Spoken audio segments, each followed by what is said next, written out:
새벽 5시 인천국제공항의 복도는 고요했습니다. 매일 같은 시간, 같은 장소에서 청소도구를 꺼내던 그녀는 이날도 변함없이 자신의 사물함을 열었습니다. 오래된 청소 유니폼을 입고 카트를 준비하는 그녀의 손길은 노련했습니다. 할머니, 무릎은 좀 어떠세요? 김순자 할머니 옆에 젊은 청소부 민지가 다가왔습니다. 민지는 입사한 지 6개월 된 신입이었지만 김순자 할머니에게 늘 따뜻한 관심을 보였습니다. 괜찮아. 파스 붙이니까 많이 나아졌어. 민지야, 오늘도 힘내자. 김순자 할머니가 허리를 굽혀 바닥걸레를 꺼내는 순간 관리팀장 박정식의 날카로운 목소리가 들렸습니다. 여러분, 당장 모두 이리 모이세요. 청소부들이 한자리에 모였습니다. 박정식 팀장은 어제보다 더 굳은 표정으로 서 있었습니다. 오늘은 아주 특별한 날입니다. 글로벌 제약회사 CEO가 VIP로 방문합니다. 다들 아시죠? 콜린스 파마의 마이클 콜린스 회장이요. 어느 때보다 청결 상태를 신경 써주세요. 특히 그는 갑자기 목소리를 높이며 김순자 할머니 앞으로 성큼 다가갔습니다. 지난번에 당신 담당 구역은 엉망이었어요. 창문의 지문 자국은 기본이고 구석구석 먼지 투성이었다고 보고 받았습니다. 나이 들어서 일하기 힘들면 그만두세요. 젊은 사람들도 많이 구직 중인데. 김순자 할머니는 고개를 숙인 채 말없이 서 있었습니다. 그녀가 담당했던 창문은 이미 3번이나 닦았지만 바깥면의 얼룩이 안쪽에서 보였던 것이었습니다. 팀장님, 그건 김순자 할머니 잘못이 아니었어요. 민지가 조심스럽게 말을 꺼냈지만 박정식 팀장은 그녀의 말을 자르며 손가락을 들이댔습니다. 여기서 일한 지 몇 개월 됐다고 감히 끼어들어요? 당신 같은 계약직이 운영에 대해 뭘 안다고? 당신도 자기 구역이나 제대로 관리하세요. 민지의 얼굴이 창백해졌습니다. 김순자 할머니는 살짝 민지의 손을 잡아주었습니다. 김순자 씨, 오늘 당신 담당 구역에 VIP가 지나갈 예정이니까 철저하게 청소하세요. 한 번이라도 실수하면 그 자리에서 해고입니다. 아시겠어요? 박정식은 비웃듯 말하며 청소도구를 바닥에 내던졌습니다. 자, 이제 모두 각자 맡은 구역으로 가세요. 박정식 팀장이 자리를 떠나자 청소부들이 하나둘 숨죽여 흩어졌습니다. 괜찮아요, 할머니? 팀장님 너무하세요. 괜찮아, 민지야. 팀장님도 그저 윗분들 눈치 보느라 그러는 거야. 그녀는 조용히 걸레를 민지에게서 받아들고 천천히 청소 카트를 밀어 오늘의 담당 구역인 출국장으로 향했습니다. 지금까지 그랬던 것처럼 묵묵히 자신의 일을 해나갈 뿐이었습니다. 오전 11시 인천국제공항 VIP 통로는 어느 때보다 분주했습니다. 특별의전팀이 분주히 움직이며 마지막 점검을 마쳤고 보안 요원들은 긴장된 표정으로 서 있었습니다. 곧 도착합니다. 모두 준비해 주세요. 의전팀장의 말이 채 끝나기도 전에 검은색 리무진 행렬이 공항 전용 통로를 통해 들어왔습니다. 경호원들이 먼저 내리고 이어서 한 중년 남성이 차에서 내렸습니다. 마이클 콜린스, 글로벌 제약회사 콜린스 파마의 CEO였습니다. 키가 크고 다부진 체격의 마이클 콜린스는 정중한 자세와 카리스마를 지녔습니다. 콜린스 회장님, 협약식이 성공적으로 마무리되어 정말 기쁩니다. 한국과 콜린스 파마의 협력이 전 세계 의료 발전에 큰 기여를 할 것입니다. 경제부 차관이 영어로 정중하게 인사를 건넸습니다. 마이클 콜린스는 미소를 지으며 고개를 숙였습니다. 제가 더 감사합니다. 500억 원 규모의 백신 공장은 단순한 비즈니스가 아닌 인류 건강을 위한 투자입니다. 한국의 뛰어난 기술력과 우리의 연구력이 만나면 더 많은 생명을 구할 수 있을 것입니다. 뉴스 카메라가 그의 인터뷰를 담기 위해 가까이 다가왔습니다. 수행원들이 서둘러 동선을 정리했고 VIP 라운지로 향하는 길이 열렸습니다. 한편 출국장 바닥을 닦고 있던 김순자 할머니는 그 소란을 들었습니다. 그녀는 몸을 낮춘 채 열심히 바닥에 얼룩을 지우고 있었습니다. 박정식 팀장의 경고가 귓가에 맴돌았기에 그녀는 평소보다 더 꼼꼼하게 청소했습니다. 저 사람이 그 유명한 CEO구나. 김순자 할머니는 고개를 살짝 들어 지나가는 의전단을 바라보았습니다. 마이클 콜린스와 그의 수행원들, 한국 정부 관계자들이 나란히 걸어가는 모습이 보였습니다. 그들의 신발이 그녀가 방금 닦은 바닥을 밟고 지나갔습니다. 그 순간 마이클 콜린스가 우연히 김순자 할머니와 눈이 마주쳤습니다. 그는 잠시 걸음을 멈추고 미소를 지었습니다. 직원들과 기자들에 둘러싸인 그가 청소부에게 미소 짓는 모습은 어색하게 보였을지도 모르지만 그 눈빛에는 진심이 담겨 있었습니다. 김순자 할머니는 황급히 고개를 숙이고 다시 바닥을 닦기 시작했습니다. 의전단이 지나가고 공항은 다시 일상적인 소음으로 가득 찼습니다. 그녀는 청소 카트를 밀며 출국장 구석으로 이동했습니다. 저 멀리 VIP 라운지로 들어가는 마이클 콜린스의 뒷모습이 보였습니다. 곧 그는 한국을 떠나 본국으로 돌아갈 것이고 김순자 할머니는 오늘도 변함없이 공항 바닥을 닦을 것입니다. 두 사람의 세계는 그렇게 다른 궤도를 그리고 있었습니다. 잠시 후 마이클 콜린스 일행이 VIP 라운지에서 나와 출국장으로 향했습니다. 모든 프로토콜이 완벽하게 진행되고 있었습니다. 콜린스는 한국 정부 관계자들과 마지막 작별 인사를 나누며 차분한 미소를 지었습니다. 콜린스가 마지막 인사를 건넨 후 수행원들과 함께 출국 게이트로 걸어갔습니다. 김순자 할머니는 멀찍이 서서 바닥을 닦고 있었습니다. 그녀의 낡은 걸레가 차가운 대리석 위를 부지런히 오갔습니다. 그때였습니다. 낮지만 고통스러운 신음소리가 들렸습니다. 김순자 할머니는 고개를 들었습니다. 마이클 콜린스가 갑자기 걸음을 멈추고 머리를 부여잡았습니다. 그의 얼굴이 순식간에 창백해졌습니다. 비서가 놀라 물었지만 콜린스는 대답하지 못했습니다. 그는 이마에 식은땀을 흘리며 비틀거렸습니다. 그리고 다음 순간 그는 바닥으로 쓰러졌습니다. 콜린스의 몸이 대리석 바닥에 무겁게 떨어지는 소리가 공항 전체에 울려 퍼졌습니다. 회장님! 수행원들이 급히 그에게 달려갔습니다. 바로 옆에서 청소하던 김순자 할머니는 깜짝 놀라 걸레를 떨어뜨렸습니다. 쓰러진 콜린스는 온몸을 떨며 고통스러워했습니다. 그의 입에서 거품이 조금씩 나왔고 눈동자가 위로 치켜 올라갔습니다. 의사를 불러! 빨리! 누군가 소리쳤고 공항 직원이 급히 무전을 들었습니다. 주변은 순식간에 아수라장이 되었습니다. 사람들이 모여들었고 수행원들은 필사적으로 콜린스의 상태를 확인하려 했습니다. 뒤로 물러나 주세요! 공간을 확보해 주세요! 보안 요원들이 외쳤습니다. 사람들이 원을 그리며 물러섰지만 공항 전체가 술렁이기 시작했습니다. 김순자 할머니는 조용히 뒤로 물러났지만 시선은 쓰러진 콜린스에게 고정되어 있었습니다. 저기, 제가 의사입니다. 공항 의무실에서 백발의 중년 의사가 급히 달려왔습니다. 그는 사람들을 밀치고 콜린스에게 다가갔습니다.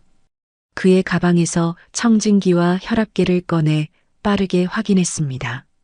증상이 어떻게 됩니까? 의사가 비서에게 물었습니다. 갑자기 머리를 부여잡더니 쓰러졌습니다. 가끔 편두통을 앓지만 이렇게 심한 적은 없었어요. 비서가 떨리는 목소리로 대답했습니다. 의사는 콜린스의 맥박을 확인하고 동공 반응을 살폈습니다. 급성 발작 증상입니다. 진정제를 투여해야 할 것 같습니다. 의사가 가방에서 주사기를 꺼냈습니다. 그때 비서가 급히 그의 팔을 붙잡았습니다. 잠깐만요. 회장님은 대부분의 일반 진정제에 알레르기 반응을 보입니다. 특히 디아제팜 계열은 위험합니다. 의사의 표정이 굳었습니다. 그는 주사기를 내려놓고 다시 가방을 뒤졌지만 마땅한 대체 약물을 찾지 못했습니다. 다른 약물은 제가 갖고 있지 않습니다. 구급차를 불러 종합병원으로 이송해야 합니다. 의사의 말에 수행원들의 얼굴이 더욱 창백해졌습니다. 콜린스는 계속해서 몸을 떨며 고통스러워했고 상태는 점점 악화되는 것 같았습니다. 한국 정부 관계자들도 혼란에 빠졌습니다. 500억 원 규모의 계약을 체결한 외국 VIP가 한국 땅에서 이런 상황을 맞이한 것은 외교적으로도 큰 문제가 될 수 있었습니다. 그때 청소관리팀장 박정식이 상황을 보고 급히 달려왔습니다. 김순자 할머니는 팀장이 온 걸 봤음에도 청소를 하지 못했고 여전히 시선을 고통에 몸부림치는 콜린스에게 고정하고 있었습니다. 그녀는 콜린스의 증상을 하나하나 관찰했습니다. 이마에 식은 땀, 창백한 얼굴, 떨리는 손가락, 그리고 간헐적으로 나오는 신음소리. 구급차는 최소 15분 이상 걸립니다. 의사는 답답한 표정으로 머리를 쥐어뜯었습니다. 일단 기도를 확보하고 산소 공급이 필요합니다. 공항 내 산소 장비를 가져와야 합니다. 의사가 공항 직원에게 요청했지만 장비를 가져오는데도 시간이 필요했습니다. 콜린스의 얼굴은 점점 더 창백해졌고 그의 몸이 경련하는 정도가 심해졌습니다. 김순자 할머니는 조용히 청소 카트 옆에 섰습니다. 그녀의 얼굴에는 깊은 고민의 흔적이 있었습니다. 그동안 자신의 정체를 숨기며 살아온 그녀였지만 눈앞에서 사람이 고통받는 모습을 그냥 지켜볼 수만은 없었습니다. 그녀는 주변의 혼란 속에서 조용히 자리를 떴습니다. 누구도 그녀가 사라진 것을 눈치채지 못했습니다. 모두의 시선은 바닥에 쓰러진 마이클 콜린스에게 고정되어 있었기 때문입니다. 김순자 할머니는 빠른 걸음으로 청소부 탈의실로 향했습니다. 그녀의 걸음은 오랫동안 무릎 통증을 달고 살았던 노인의 것이 아니었습니다. 탈의실에 도착한 김순자 할머니는 자신의 사물함을 열었습니다. 낡은 유니폼들과 작은 화장품 파우치 사이에 손을 넣어 가장 안쪽을 더듬었습니다. 오래된 나무 상자, 그 안에는 정교하게 정리된 침통이 들어 있었습니다. 김순자 할머니의 손이 잠시 떨렸습니다. 이 침통을 꺼내는 순간 그녀가 그동안 숨겨온 모든 것이 드러날 수도 있었습니다. 하지만 지금은 그런 걱정을 할 시간이 없었습니다.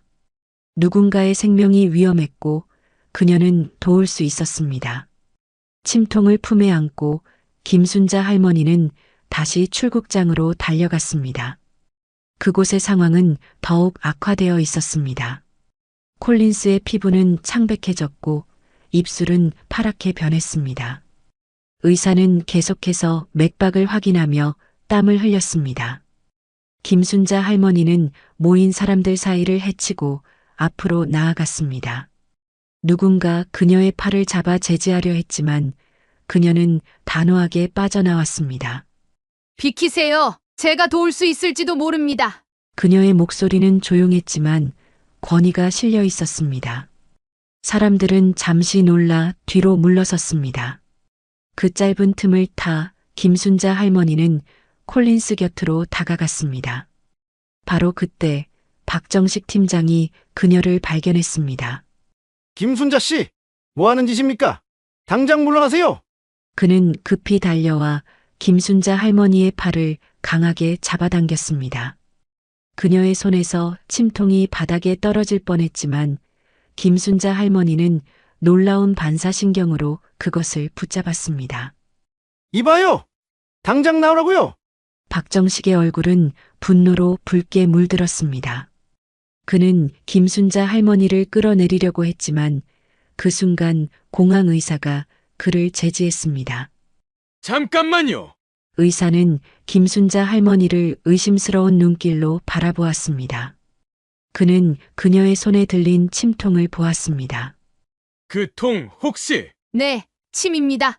전통 침술로 이런 발작을 가라앉힐 수 있습니다. 김순자 할머니는 차분하게 대답했습니다. 의사의 눈이 커졌습니다.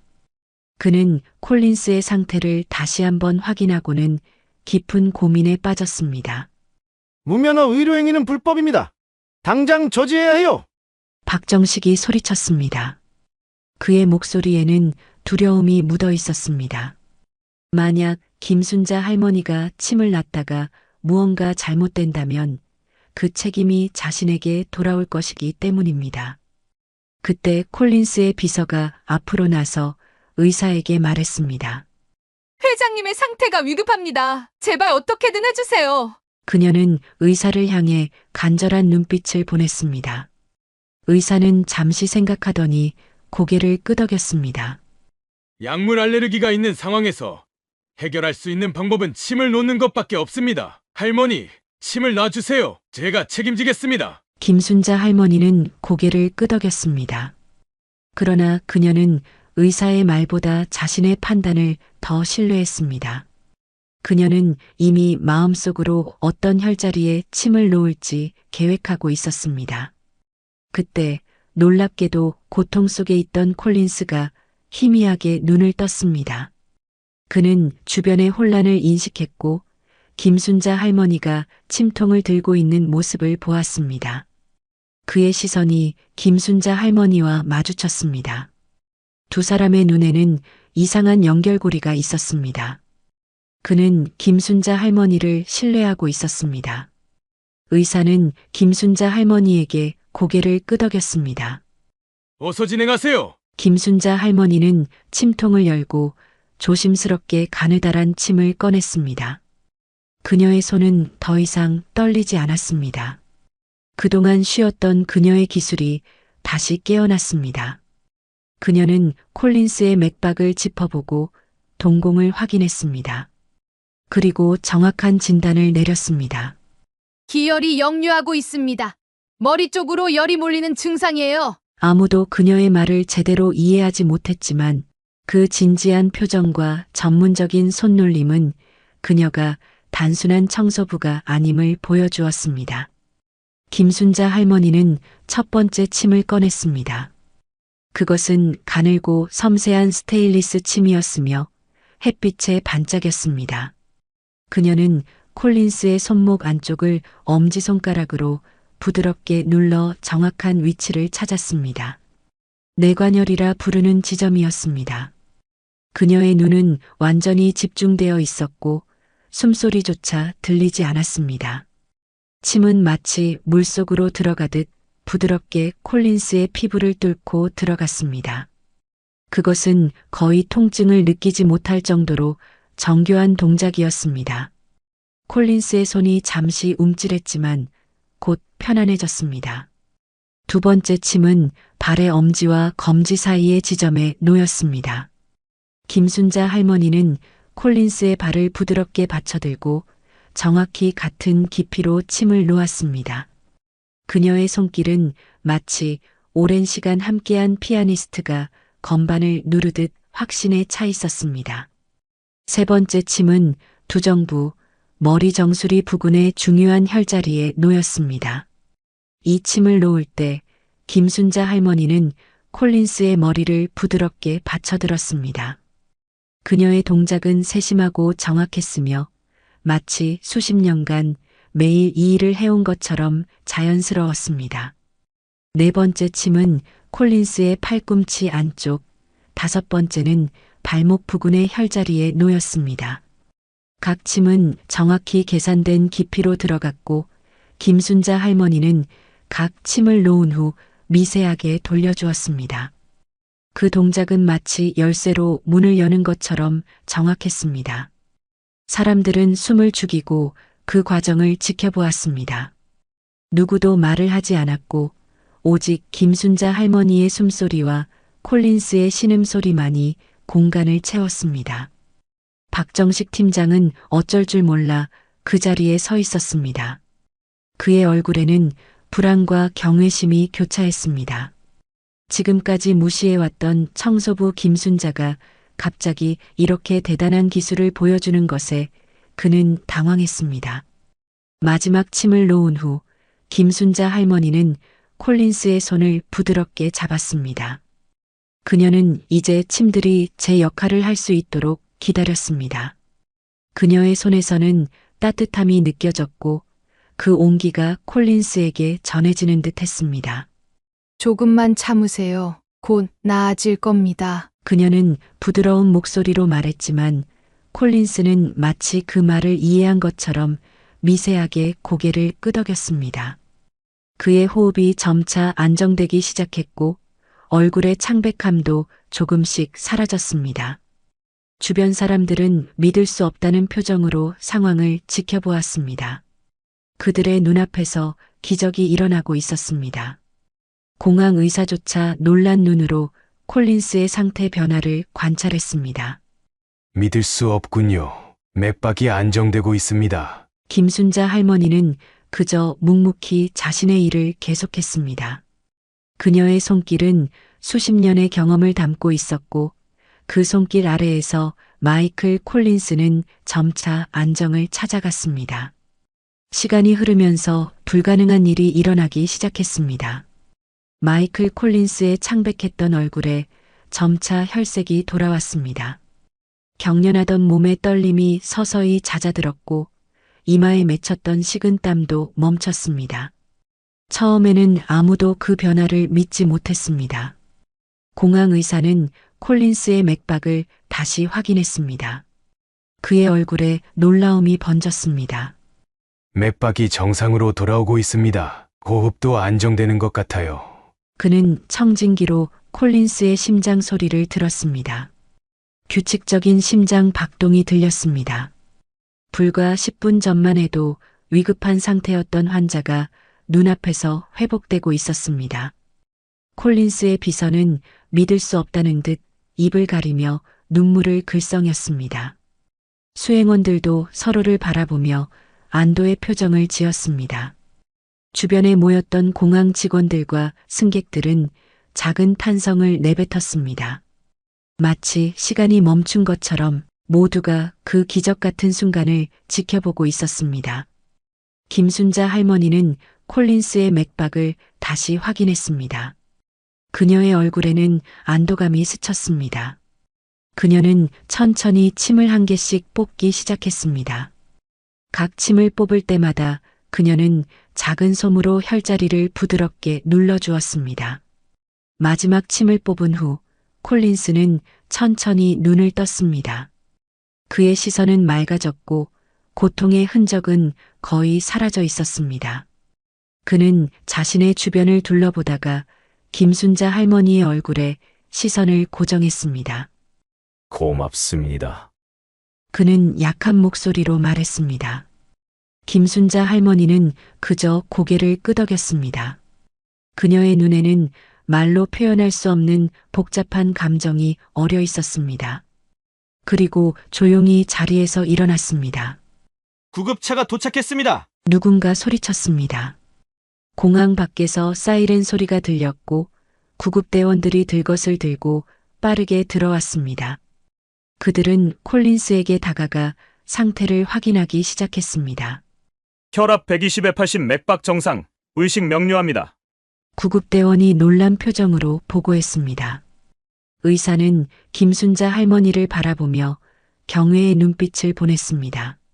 어떻게 이런 일이 가능한지 모르겠지만 당신은 방금 이 사람의 생명을 구했습니다. 김순자 할머니는 말없이 고개를 숙였습니다. 그녀는 자신의 침통을 조용히 닫아 주머니에 넣었습니다. 그리고 사람들의 시선을 피해 뒤로 물러났습니다. 그때 박정식 팀장이 자신의 실수를 깨달았다는 듯 급히 김순자 할머니에게 다가왔습니다. 그의 얼굴에는 당혹감과 놀라움이 뒤섞여 있었습니다. 김순자 씨, 당신이 방금 어떻게? 그는 말을 제대로 잇지 못했습니다. 불과 몇 분 전까지 그녀를 저지하려 했던 자신의 행동이 부끄러워진 듯 했습니다. 김순자 할머니는 그를 바라보지도 않았습니다. 그녀는 조용히 자리를 피하기 시작했습니다. 사람들이 콜린스를 둘러싸고 분주히 움직이는 틈을 타 그녀는 천천히 뒤로 물러났습니다. 잠깐만요. 저분 어디 가세요? 콜린스의 비서가 김순자 할머니를 발견하고 소리쳤습니다. 하지만 이미 늦었습니다. 김순자 할머니는 군중 속으로 사라졌고 그녀의 낡은 청소 유니폼은 다른 공항 직원들 사이에 섞여 보이지 않게 되었습니다. 사람들은 여전히 콜린스의 상태에 집중하고 있었고 구급대원들은 그를 들것에 옮기기 시작했습니다. 콜린스는 들것에 실려가면서도 주변을 둘러보았습니다. 그는 자신을 구해준 노인을 찾고 있었지만 김순자 할머니는 이미 보이지 않았습니다. 그의 눈에는 복잡한 감정이 서려 있었습니다. 그것은 단순한 감사함을 넘어선 무언가였습니다. 구급차가 콜린스를 태우고 공항을 빠져나갔습니다. 사람들이 하나둘 흩어지기 시작했고 공항은 점차 일상으로 돌아갔습니다. 하지만 방금 전 일어난 일은 결코 평범한 사건이 아니었습니다. 박정식은 김순자 할머니를 찾아 공항 여기저기를 돌아다녔습니다. 그는 탈의실, 휴게실, 심지어 화장실까지 확인했지만 그녀는 어디에도 없었습니다. 그는 그동안 자신이 그녀에게 얼마나 무례하게 대했는지 깨달았습니다.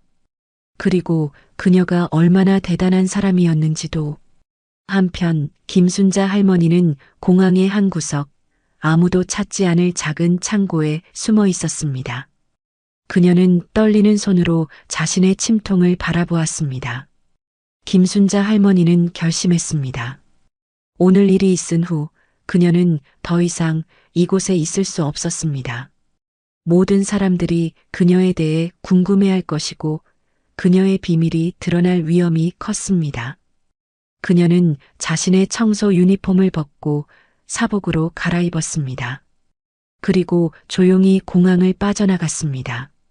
뉴스 속보가 전국에 퍼지기 시작했습니다. 콜린스 파마 CEO 마이클 콜린스, 인천공항에서 급성 발작으로 쓰러져 현재 서울대학교병원에 입원 중이며 상태는 안정적.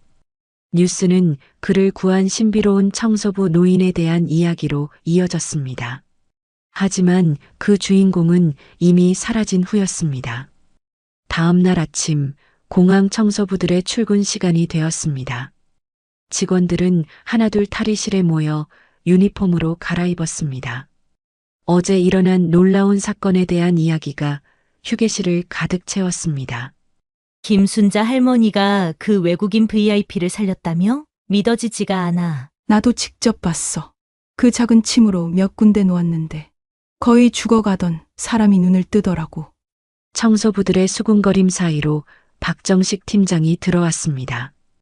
그의 얼굴은 어제와 다르게 굳어 있었고 눈에는 걱정의 기색이 역력했습니다.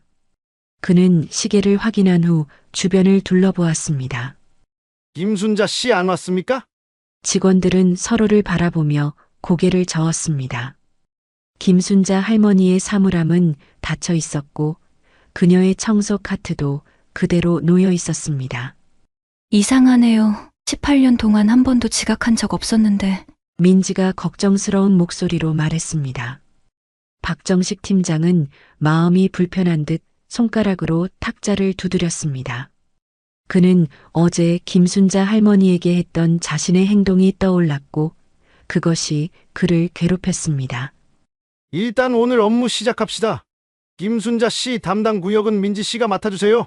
직원들이 각자 맡은 구역으로 흩어진 후 박정식은 자신의 사무실로 돌아와 김순자 할머니의 인사 기록을 찾아보았습니다.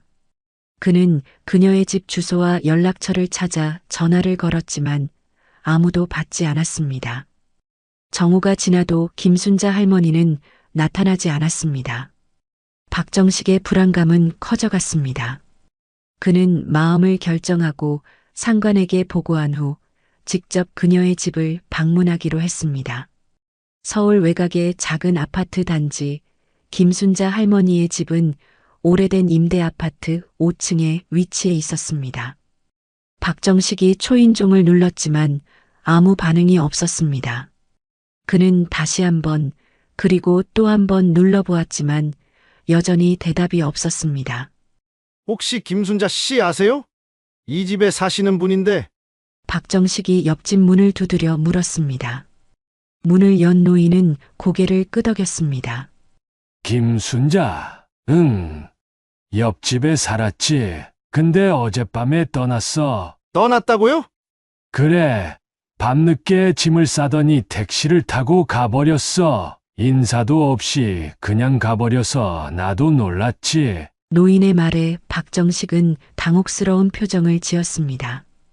그는 허락을 구하고 김순자 할머니의 집 문을 열어보았습니다. 관리실에서 열쇠를 빌렸을 때 이미 그의 가슴은 무거웠습니다. 문을 열자 놀라운 광경이 펼쳐졌습니다. 집안은 거의 비어 있었습니다. 필수적인 가구들만 남아 있었고 개인적인 물건들은 모두 사라져 있었습니다. 마치 오래전부터 떠날 준비를 해온 듯한 모습이었습니다. 며칠 후 서울대학교 병원 로비는 기자들로 가득 찼습니다. 글로벌 제약회사 CEO의 극적인 생환 소식은 전국적인 뉴스가 되었고 특히 공항 청소부 노인의 침술로 살아났다는 이야기는 모두의 관심을 끌었습니다. 잠시 후 병원 로비에 마이클 콜린스가 등장했습니다. 3일간의 입원 치료를 마친 그는 놀랍도록 건강한 모습이었습니다. 그의 얼굴에는 생기가 돌았고 걸음걸이도 힘이 넘쳤습니다. 먼저 저를 걱정해주신 모든 분들께 감사드립니다. 그는 한국어로 인사를 시작했습니다.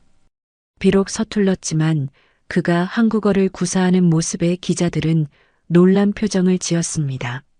콜린스 회장님, 어떻게 이렇게 빨리 회복하셨습니까? 의사들도 놀랐다고 들었습니다. 첫 번째 질문이 던져졌습니다. 콜린스는 미소를 지으며 대답했습니다. 솔직히 저도 놀랐습니다. 20년 넘게 편두통으로 고생했고 세계 최고의 병원들을 다 가봤지만 완전한 치료법은 없었어요. 하지만 그날 공항에서 저를 도와주신 그 침술, 그것이 제 인생을 바꿨습니다. 20년 넘게 앓았던 편두통이 많이 나아졌어요. 카메라 플래시가 연속으로 터졌습니다. 그 청소부 할머니에 대해 어떻게 생각하십니까? 무면허 의료행위라는 지적도 있는데요. 콜린스의 표정이 진지해졌습니다. 무면허라는 말은 어불성설입니다. 저는 세계 각국의 의료 시스템을 연구해왔고 한국의 전통의학은 과학적으로도 그 가치를 인정받아야 한다고 생각합니다. 그분은 영웅입니다. 저를 살려주셨어요. 그는 잠시 말을 멈추고 생각에 잠겼습니다. 저는 그분을 꼭 다시 만나고 싶습니다. 제대로 감사 인사도 드리지 못했어요. 콜린스 회장님, 이번이 15번째 한국 방문이라고 들었습니다. 단순히 사업 때문인가요? 아니면 특별한 이유가 있으신가요? 이 질문에 콜린스는 예상치 못한 미소를 지었습니다. 그리고 잠시 망설이다가 결심한 듯 입을 열었습니다. 지금까지 공개적으로 말한 적은 없지만 이번 기회에 말씀드리겠습니다. 저는 사실 한국계 입양아입니다. 기자들 사이에서 작은 탄성이 흘러나왔습니다.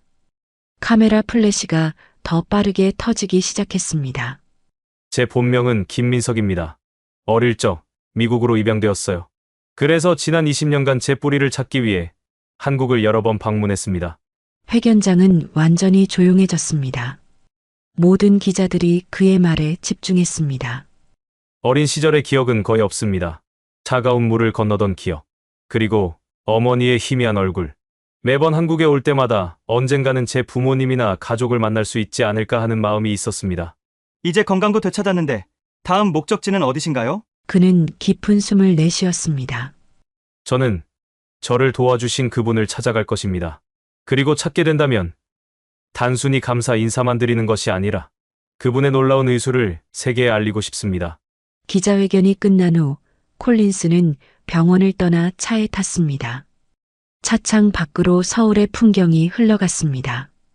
다음 날 인천국제공항의 VIP 출입구에 검은색 리무진이 멈췄습니다. 뒷좌석에서 마이클 콜린스가 내렸습니다. 얼굴에는 건강한 혈색이 돌아와 있었습니다. 회장님, 공항에 직접 오실 필요까지 있을까요? 저희가 알아볼 수 있었는데요. 비서가 걱정스러운 표정으로 말했지만 콜린스는 단호하게 고개를 저었습니다. 내 생명을 구해준 분이야. 직접 찾아뵙고 감사 인사를 드려야지. 공항 관계자들이 그를 맞이했습니다. 운영팀장이 앞으로 나섰습니다. 콜린스 회장님, 방문해 주셔서 감사합니다. 콜린스는 고개를 끄덕였습니다. 그의 눈은 주변을 살피고 있었고 무언가를 찾는 듯 했습니다. 그날 저를 구해주신 청소부분을 찾고 싶습니다. 그분께 제대로 감사 인사도 못 드렸습니다. 운영팀장의 표정이 어두워졌습니다. 네, 그 건에 대해서는 저희도 찾고 있습니다만 그날 이후 김순자 씨가 출근하지 않고 있습니다. 자택도 비워진 상태고요. 그렇군요. 콜린스의 실망한 표정을 보며 운영팀장이 말을 이었습니다. 하지만 걱정 마세요. 저희가 최선을 다해 찾겠습니다. 콜린스는 깊은 생각에 잠긴 얼굴로 고개를 끄덕였습니다. 그때 옆에 있던 박정식 팀장이 앞으로 나섰습니다. 회장님, 제가 도와드리겠습니다. 민지라는 직원이 있습니다. 김순자 할머니와 가장 가깝게 지냈어요. 그녀가 알고 있는 정보가 있을지도 모릅니다. 콜린스의 눈에 희망의 불빛이 어렸습니다. 감사합니다. 모든 자원을 동원해 주세요. 할 수 있는 모든 지원을 하겠습니다. 며칠 후 강원도 작은 산골 마을, 해가 저무는 오후였습니다. 청송 노인 요양원이라는 작은 간판이 달린 2층 건물 주변으로 낙엽이 날리고 있었습니다. 요양원 뒤편 정원에서 한 노인이 휠체어에 앉은 할머니를 돌보고 있었습니다. 그녀는 환자의 어깨에 담요를 따뜻하게 덮어주었습니다. 할머니, 바람이 쌀쌀해졌어요. 이제 들어가시는 게 좋겠어요. 그 목소리는 분명 김순자 할머니의 것이었습니다. 그녀는 요양원 환자의 휠체어를 천천히 밀며 건물 안으로 향했습니다. 그녀의 얼굴은 평온해 보였지만 눈가에는 깊은 주름이 더 깊어진 듯 했습니다. 바로 그때 요양원 입구에 검은색 고급 승용차 한 대가 멈췄습니다. 차에서 내린 사람은 다름 아닌 마이클 콜린스였습니다. 여기가 맞을까요? 콜린스가 주변을 둘러보며 물었습니다. 비서는 손에 든 종이를 확인했습니다.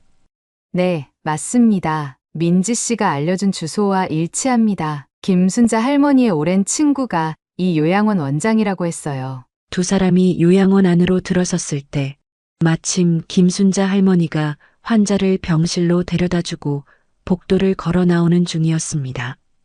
그녀는 처음에 두 사람을 알아보지 못했습니다. 하지만 가까이 다가오자 그녀의 표정이 순간 굳어졌습니다. 그녀의 눈에는 놀라움과 당혹감이 가득했습니다. 어떻게? 그녀의 목소리는 떨렸습니다. 콜린스가 앞으로 나섰습니다. 그는 김순자 할머니를 향해 정중하게 고개를 숙였습니다. 김순자 씨, 드디어 뵙게 되어 정말 기쁩니다. 당신을 찾는데 많은 시간이 걸렸습니다. 김순자 할머니는 당황한 듯 주변을 둘러보았습니다. 다행히 복도에는 다른 사람들이 없었습니다. 이쪽으로 오세요. 밖에서 이야기하는 게 좋겠습니다. 그녀는 두 사람을 요양원 뒤편 작은 정원으로 안내했습니다.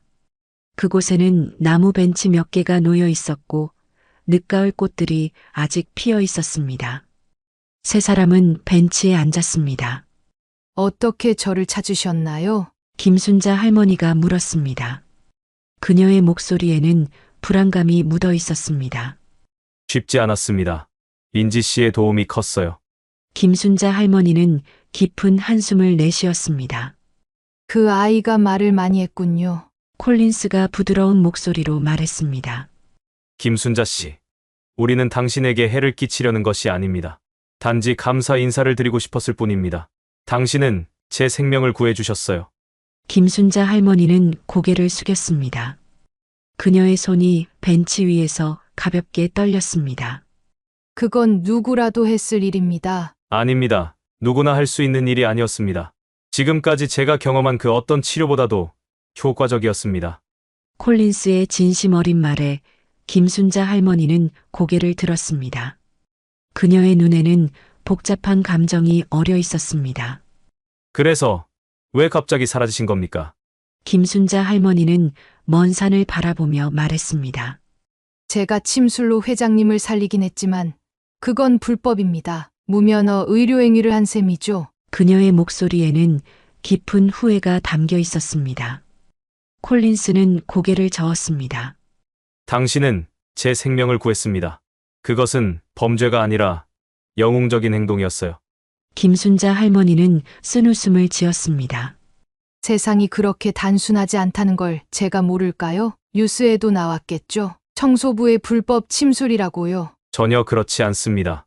오히려 기적의 청소부라는 제목으로 보도됐습니다. 모두가 당신을 찾고 있어요. 김순자 할머니는 믿기지 않는다는 표정을 지었습니다. 그녀는 두 손으로 얼굴을 가렸다가 다시 내렸습니다. 하지만 그건 더 큰 문제예요. 제가 주목받는 것은 그녀는 말을 끝맺지 못했습니다. 콜린스는 그녀의 불안함을 느꼈습니다. 그는 부드럽게 말했습니다. 김순자 씨, 당신에게는 더 많은 이야기가 있는 것 같습니다. 그 이야기를 듣고 싶습니다. 김순자 할머니는 깊은 숨을 들이마시며 고개를 숙였습니다. 그녀가 말을 잇지 못하고 고민하고 있자 콜린스가 먼저 나섰습니다. 제가 먼저 저의 비밀 이야기를 들려드릴까요? 마이클 콜린스는 요양원 정원의 벤치에 앉아 깊은 숨을 들이마셨습니다. 가을 햇살이 그의 은빛 머리칼을 비추고 있었습니다. 김순자 할머니는 조용히 그를 바라보았습니다. 저는 마이클 콜린스라는 이름으로 살아왔지만 그것은 제 본래 이름이 아닙니다. 콜린스는 잠시 말을 멈추고 멀리 산을 바라보았습니다. 제 본명은 김민석입니다. 저는 한국계 입양아죠. 그리고 저의 출신은 북한. 북한에서 탈출한 후 한국에서 미국으로 입양되었습니다. 김순자 할머니의 눈이 커졌습니다. 그녀는 무의식적으로 가슴에 손을 얹었습니다. 제가 6살 때 미국의 콜린스 부부에게 입양되었어요. 저를 키워주신 양부모님은 정말 훌륭한 분들이었죠. 많은 사랑을 주셨고 좋은 교육을 받을 수 있게 해주셨습니다. 콜린스는 잠시 미소 지었다가 이내 진지한 표정으로 돌아왔습니다. 하지만 항상 제 마음 한구석에는 빈자리가 있었어요. 저를 낳아주신 분에 대한 그리움이었죠. 그는 주머니에 손을 넣어 작은 물건을 꺼냈습니다. 그것은 정교하게 조각된 옥비녀였습니다. 햇빛 아래 연한 초록빛으로 빛났습니다. 이것은 제가 입양될 때 갖고 있던 유일한 물건입니다. 제가 이걸 왜 가지고 있는지 기억나지 않지만 나중에 알고 보니 북한에서 사용하는 비녀라고 하더군요. 김순자 할머니의 눈이 비녀에 고정되었습니다. 그녀의 손이 미세하게 떨리기 시작했습니다. 어린 시절의 기억은 거의 없습니다. 단편적인 이미지들만 떠오를 뿐이죠. 차가운 물을 건너는 기억, 누군가의 따뜻한 손, 그리고 어머니의 얼굴. 하지만 그조차도 너무 희미해서 때로는 제 상상이 아닐까 의심하기도 했습니다. 콜린스의 목소리에 감정이 실렸습니다. 그는 비녀를 조심스럽게 돌려보며 말을 이었습니다. 대학에 진학한 후 저는 제 뿌리를 찾기 위한 여정을 시작했습니다. 한국어를 배웠고 한국 역사와 문화를 공부했습니다. 그리고 입양 기관을 통해 제 과거를 추적하려 했지만 많은 기록이 소실되었더군요. 그는 쓴웃음을 지었습니다. 제 입양 과정은 다소 특이했다고 합니다. 일반적인 경로로 입양된 것이 아니라 긴급 상황에서 미국으로 오게 되었다고 해요. 그래서 많은 서류가 제대로 작성되지 않았죠. 김순자 할머니는 말없이 듣고 있었지만 그녀의 얼굴은 점점 창백해졌습니다. 그는 갑자기 말을 멈추고 김순자 할머니를 바라보았습니다. 그녀의 눈에서 눈물이 흘러내리고 있었습니다. 떨리는 손으로 그녀는 비녀를 향해 손을 뻗었지만 만지지는 않았습니다. 이 비녀는 그녀의 목소리는 거의 들리지 않을 정도로 작았습니다. 눈물이 그녀의 볼을 타고 떨어졌습니다. 콜린스는 천천히 비녀를 그녀에게 건넸습니다. 김순자 할머니는 조심스럽게 그것을 받아들었습니다. 그녀의 손가락이 비녀에 조각된 패턴을 따라 움직였습니다. 제 아들에게 준 비녀. 그녀의 말에 콜린스의 얼굴이 굳어졌습니다. 그녀는 비녀를 가슴에 안고 흐느끼기 시작했습니다. 오랫동안 참아온 눈물이 마침내 터져나왔습니다.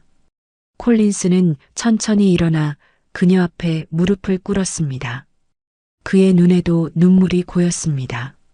지금으로부터 40여 년 전 평양의학대학 강당. 수백 명의 젊은 의학도들 사이에서 윤성이는 우등 졸업장을 받고 있었습니다. 그녀의 얼굴에는 긍지와 자부심이 가득했습니다. 윤성희 동무는 개성의학대학을 최우등으로 졸업하였으며 특히 침구학 분야에서 탁월한 업적을 이룩하였습니다. 연단의 선 학장의 목소리가 강당에 울려 퍼졌습니다. 청중들의 박수가 쏟아졌습니다. 성인은 그 순간 자신의 미래가 찬란하게 빛날 것이라 믿었습니다. 졸업 후 성인은 평양중앙병원 침구과에 배치되었습니다. 그녀의 실력은 곧 인정받아 고위 간부들과 그 가족들을 치료하는 특별 진료팀에 발탁되었습니다. 그해 가을 노동당 중앙위원회의 한 간부가 극심한 편두통으로 병원을 찾았습니다. 그와 함께 온 젊은 외교관이 있었습니다. 그의 이름은 김원철이었습니다. 아버님의 통증이 심하십니다. 도와주실 수 있을까요? 원철의 눈빛은 진지했고 성인은 그 순간 무언가 운명적인 것을 느꼈습니다. 그녀는 노련한 솜씨로 간부의 편두통을 치료했고 그 자리에서 원철의 감탄을 자아냈습니다. 그들의 만남은 그렇게 시작되었습니다. 원철은 외교부에서 유망한 젊은 관리였고 성인은 가장 실력 있는 침구사였습니다. 그들은 자주 만나 대화를 나누었고 곧 서로에게 깊은 감정을 느끼게 되었습니다. 그렇게 성희와 원철은 결혼했습니다. 그해 겨울 그들의 아들 민석이 태어났습니다. 아기는 탄생부터 총명한 눈빛을 가지고 있었고 부모의 사랑을 듬뿍 받으며 자랐습니다. 민석이가 너무 똑똑해. 벌써 책을 읽으려고 해. 성희는 3살배기 아들이 그림책을 펼쳐 들고 있는 모습을 보며 기뻐했습니다. 원철은 아들의 머리를 쓰다듬었습니다. 우리 아들은 특별해. 언젠가 세계를 무대로 활약할 거야. 그들의 가정은 행복했습니다. 하지만 행복도 잠시, 북한의 상황은 급격히 악화되기 시작했습니다. 홍수와 가뭄이 연이어 찾아왔고 고난의 행군이라 불리는 극심한 식량난이 시작되었습니다. 성희와 원철의 가정은 특권층이었기에 처음에는 큰 어려움을 겪지 않았습니다. 하지만 원철은 외교 임무로 방문한 국가들에서 북한의 실상이 어떻게 보도되는지 보았고 점차 자신의 조국에 대한 의문을 품기 시작했습니다. 그러던 어느 겨울 한밤중에 성희는 원철이 비밀리에 무언가를 기록하는 것을 발견했습니다. 뭐 하고 있어? 원철은 놀라 고개를 들었습니다. 잠시 망설이다 그는 아내에게 사실을 고백했습니다. 사람들이 굶어 죽고 있어, 성희야. 수만 명이. 나는 이걸 세계에 알려야 해. 성희는 남편의 손을 잡았습니다. 그녀도 병원에서 영양실조로 죽어가는 어린이들을 보았습니다. 하지만 그것을 외부에 알리는 것은 명백한 반역 행위였습니다. 몇 달 후 원철의 동료 중 한 명이 체포되었습니다. 그는 외국 언론과 접촉했다는 혐의를 받았습니다. 다음 날 원철은 출근길에 낯선 사람들에게 감시당하고 있음을 알아챘습니다. 우리 시간이 얼마 없어. 그날 밤 원철은 탈북을 결심했습니다. 그는 비밀리에 접촉해온 브로커를 통해 계획을 세웠습니다. 성희는 처음에는 반대했지만 민석이의 안전을 위해 결국 동의했습니다. 12월 15일 어느 눈이 내리는 밤이었습니다. 성인은 가족 사진첩과 몇 가지 귀중품만 챙겼습니다. 그 중에는 대대로 내려오던 옥비녀도 있었습니다. 출발 전 그녀는 민석이에게 그 비녀를 주었습니다.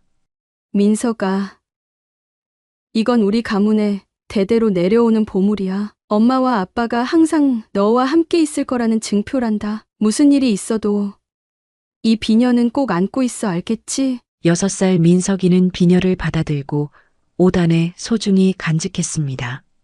그의 눈에는 두려움이 있었지만 동시에 용기도 있었습니다. 그들은 밤을 틈타 함경북도의 국경 마을로 향했습니다. 브로커가 안내한 경로를 따라 조심스럽게 이동했습니다. 하지만 국경 가까이 도달했을 때 갑자기 수색대의 손전등 불빛이 그들을 비추었습니다. 거기 누구야?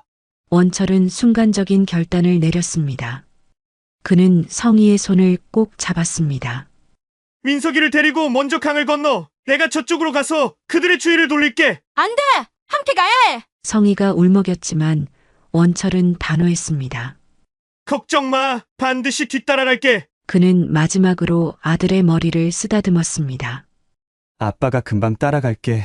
엄마 말씀 잘 듣고 용감하게 있어. 민석이는 울음을 참으며 고개를 끄덕였습니다.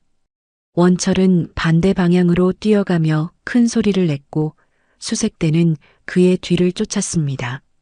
성희는 민석이의 손을 꼭 잡고 압록강으로 뛰어들었습니다. 물은 얼어붙지 않았지만 차가웠습니다. 거의 영하의 온도였습니다.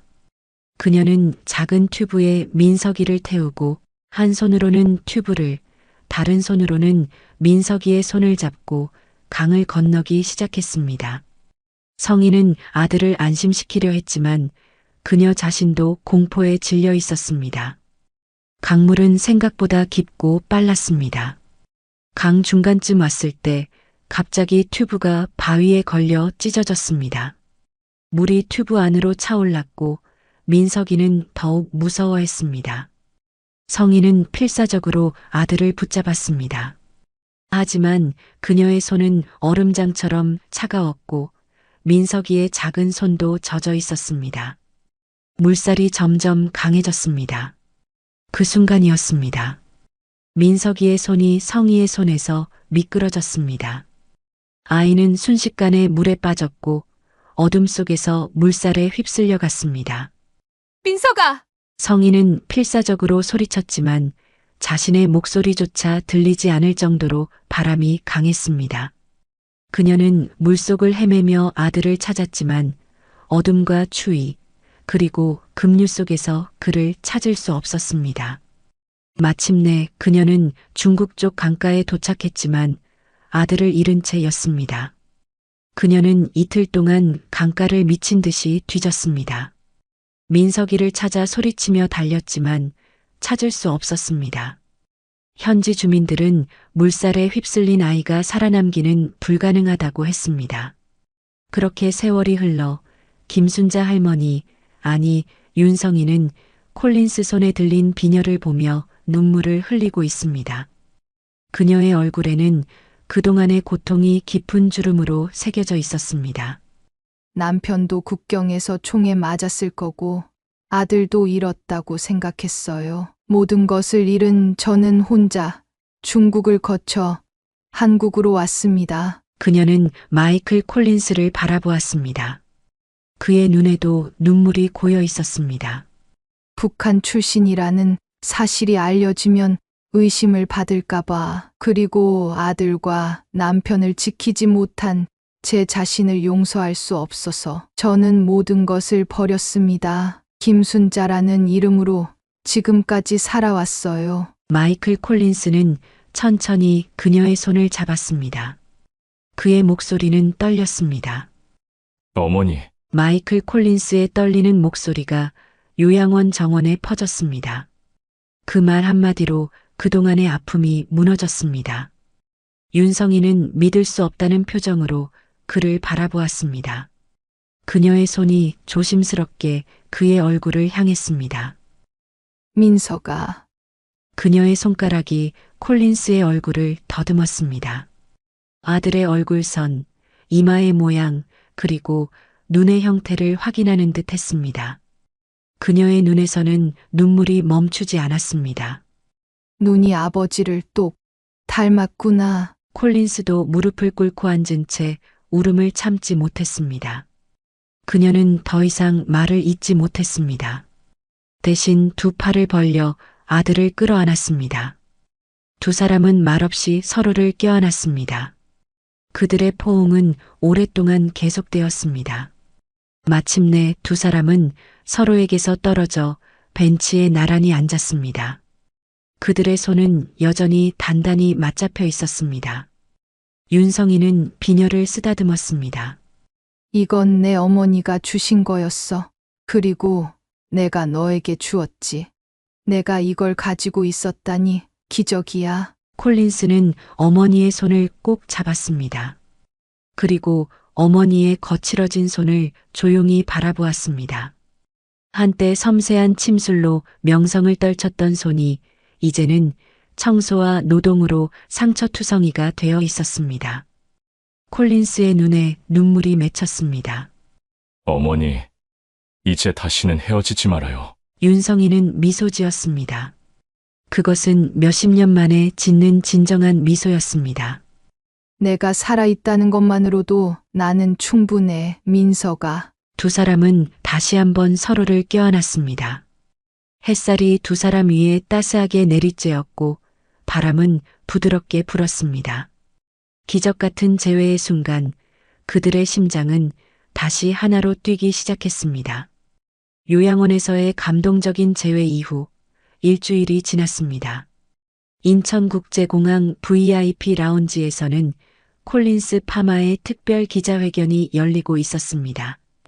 마이클 콜린스, 이제는 김민석이라 불리는 그는 단정한 슈트 차림으로 연단에 섰습니다. 그의 옆에는 어머니 윤성이가 앉아 있었습니다. 그녀는 더 이상 청소부 유니폼이 아닌 품위 있는 한복을 입고 있었습니다. 여러분께 중요한 발표를 하고자 이 자리에 섰습니다. 김민석의 목소리는 당당했습니다. 기자들의 카메라 플래시가 쉴 새 없이 터졌습니다. 우선 저는 앞으로 한국에서 제 본명인 김민석으로 활동할 것임을 알려드립니다. 콜린스라는 이름은 저를 키워주신 양부모님에 대한 존경의 의미로 사업상 유지하겠지만 개인적으로는 제 뿌리인 김민석으로 돌아가고자 합니다. 기자들이 놀란 표정으로 메모를 했습니다. 두 번째로 저희 콜린스 파마는 당초 계획했던 백신 공장 건설 외에도 한국 내 투자를 대폭 확대하기로 결정했습니다. 인천에 연구개발센터를 설립하고 서울의 아시아 지역 본부를 이전할 것입니다. 언론인들 사이에서 작은 환호성이 들렸습니다. 한국 경제에 큰 호재가 될 소식이었습니다. 마지막으로 가장 중요한 발표입니다. 김민석은 어머니를 바라보며 따뜻한 미소를 지었습니다. 많은 분들이 알고 계시듯이 저는 최근 제 어머니를 만났습니다.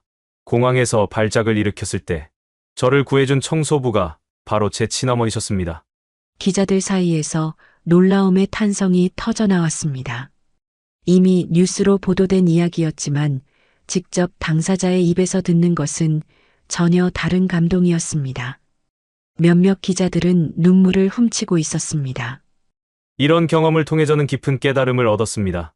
제 어머니께서 보여주신 놀라운 의술은 세계적으로 연구되고 발전되어야 합니다. 그래서 저는 윤성이 전통의학 연구센터를 설립하기로 했습니다. 윤성이는 놀란 표정으로 아들을 바라보았습니다. 그녀는 이 계획에 대해 미리 듣지 못한 것 같았습니다. 이 센터는 한국 전통의학과 현대 의학의 융합 연구를 목표로 합니다. 김민석은 단호한 표정으로 말을 이었습니다. 이 센터의 첫 번째 지부는 바로 이곳 인천국제공항에 설립될 것입니다. 제가 새 생명을 얻은 이곳에서 많은 사람들이 치유를 받을 수 있기를 바랍니다. 기자회견이 끝난 후 김민석과 윤성이는 공항 직원 식당으로 향했습니다. 그곳에서는 청소부들을 포함한 공항 직원들이 모여 있었습니다. 박정식 팀장이 맨 앞에 서 있었고 그 옆에는 김순자 할머니와 친했던 민지가 있었습니다. 여러분, 오늘 특별한 손님을 모셨습니다. 박정식이 말했습니다. 그의 목소리에는 진심 어린 존경심이 담겨 있었습니다. 김순자. 아니, 윤성희 선생님과 그의 아들 김민석 씨입니다. 직원들이 박수를 쳤습니다. 윤성이는 쑥스러운 듯 고개를 숙였습니다. 박정식이 말했습니다. 선생님은 북한 최고의 친구학 전문이셨습니다. 탈북 과정에서 아들과 헤어지셨고 한국에서 새 삶을 시작하셨죠. 박정식 팀장이 한숨을 쉬고 말을 이어갔습니다. 그동안 저는 선생님을 단순한 청소부로만 대했습니다. 그것이 얼마나 부끄러운 일인지 이제야 깨달았습니다. 박정식의 목소리가 떨렸습니다. 그는 깊이 고개를 숙였습니다. 진심으로 사과드립니다, 선생님. 윤성이는 부드러운 미소를 지으며 그의 어깨를 토닥였습니다. 괜찮습니다. 우리 모두 자신의 일을 할 뿐이었어요. 민지가 앞으로 나와 윤성이를 꼭 안았습니다. 할머니, 정말 보고 싶었어요. 갑자기 사라지셔서 너무 걱정했다고요. 윤성이는 민지의 등을 쓰다듬었습니다. 미안하구나, 민지야. 이제 다시 돌아왔단다. 김민석이 앞으로 나섰습니다. 여러분, 제 어머니는 이제 더 이상 청소부로 일하지 않으실 겁니다. 하지만 여전히 이 공항과 깊은 인연을 맺게 될 것입니다. 곧 이곳에 설립될 윤성희 전통의학 센터의 원장으로 일하시게 됩니다. 직원들이 환호성을 질렀습니다. 윤성이는 당황한 듯했지만 곧 미소를 지었습니다. 모든 분들께 감사드립니다. 이곳은 제 집이나 다름없었습니다. 이제는 다른 방식으로 여러분과 이 공항을 위해 봉사하게 되어 기쁩니다. 김민석은 자랑스러운 표정으로 어머니를 바라보았습니다. 윤성이는 아들의 손을 꼭 잡았습니다. 그녀의 눈에는 더 이상 슬픔이 아닌 희망의 빛이 어려 있었습니다. 1년 후 인천국제공항의 출국장. 여름 햇살이 커다란 유리창을 통해 쏟아져 들어왔습니다. 공항은 여행객들로 북적였고 모두가 각자의 목적지를 향해 분주히 움직이고 있었습니다. 출국 수속을 밟던 한 외국인 남성이 갑자기 비틀거렸습니다. 그는 이마에 식은땀을 흘리며 주변 의자를 붙잡았습니다. 그의 얼굴이 창백해졌고 호흡이 가빠지기 시작했습니다. 괜찮으세요? 근처에 있던 공항 직원이 다가와 물었습니다. 남성은 대답하지 못했고 점점 더 상태가 나빠지는 것 같았습니다. 곧 다른 직원들도 모여들었습니다. 급성 발작 같습니다. 바로 도움이 필요해요. 누군가 말했습니다. 그때 박정식 팀장이 현장에 도착했습니다. 그는 상황을 빠르게 파악한 후 결단력 있게 지시했습니다. 윤성희 선생님 센터로 모시죠. 가장 가까운 의료 시설입니다. 1년 전 같았으면 상상도 할 수 없었던 일이었습니다. 공항 직원들은 신속하게 휠체어를 가져왔고 외국인 남성을 윤성의 전통의학센터로 안내했습니다. 센터는 공항 중앙에 위치해 있었습니다. 현대적인 디자인의 유리문 위에는 윤성의 전통의학센터라는 글자가 한글과 영어로 표기되어 있었습니다. 문이 열리자 깔끔하게 정돈된 한국 전통 스타일의 인테리어가 눈에 들어왔습니다. 나무와 한지로 꾸며진 공간은 공항의 현대적인 분위기 속에서도 독특한 고요함을 자아냈습니다. 중앙에 있는 접수대에서 민지가 환자를 맞이했습니다. 그녀는 더 이상 청소부가 아니었습니다. 윤성희의 추천으로 센터의 행정 책임자가 되었습니다. 급성 발작으로 보입니다. 원장님께 바로 안내해 드릴게요. 민지는 침착하게 대응했습니다. 그녀는 휠체어에 앉은 남성을 치료실로 안내했습니다. 치료실에서는 윤성희가 기다리고 있었습니다. 그녀는 더 이상 청소부 유니폼이 아닌 정갈한 연보라색 전통 한복을 입고 있었습니다. 그녀의 머리는 단정하게 올려져 있었고 작은 비녀가 꽂혀 있었습니다. 1년 전과 비교해 그녀의 얼굴은 더 생기 있고 편안해 보였습니다. 어떤 증상인가요? 윤성희가 차분한 목소리로 물었습니다. 민지가 상황을 설명하는 동안 그녀는 환자의 맥박을 짚어보고 동공 반응을 확인했습니다. 신경성 발작이군요. 기가 균형을 잃었습니다. 윤성이는 침통을 열었습니다. 그녀의 손길은 1년 전 공항 바닥에서 침을 놓았을 때와 마찬가지로 정확하고 섬세했습니다. 다만 이제는 그 행동에 자신감과 당당함이 더해져 있었습니다.